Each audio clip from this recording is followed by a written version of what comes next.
Tinatamad pa nga ako dyan bumangon. Pero kailangan. Kasi may pasok.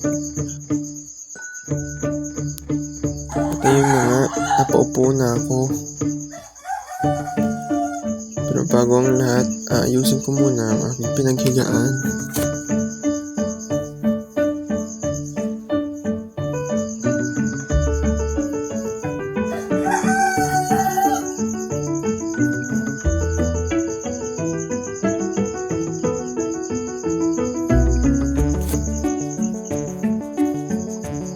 Pagkatapos kong ayusin ang aking pinaghigaan, bumaba na ako at pumunta na ng kusina.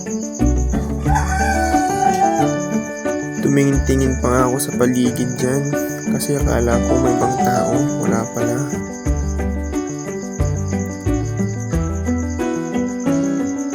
Kumuha na nga ako ng plato at kutsara at dumiretso na ako ng kalan.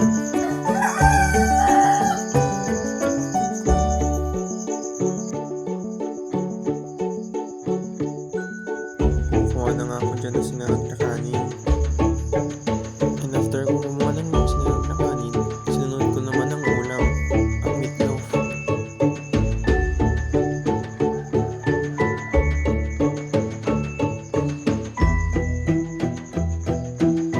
Kumakain na nga ako dyan, guys. Kuha pa nga ako malungkot eh. Joke lang! Tapos na ako kumain dyan. Simot na simot, diba? After ko kumain, kinuha ko mga damit sa sala. At pinalagay ko sa drawer. Marapit na ako matapos dyan. Siyempre, nilagay yung mga damit sa drawer. Lalabas na nga ako para mag-prepare ng maligo.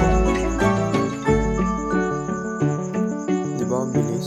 Tapos na pala ako maligo dyan. Nagpapantalon na lang. Makakalain nyo di ako naligo ah. Naligo syempre kasi sobrang init mamaya. Patapos na nga ako dyan na magbihis. At yun na nga. Tapos na nga ako magbihis. Lumabas na nga ako para kunin ang bag. Pero syempre hindi nyo makikita.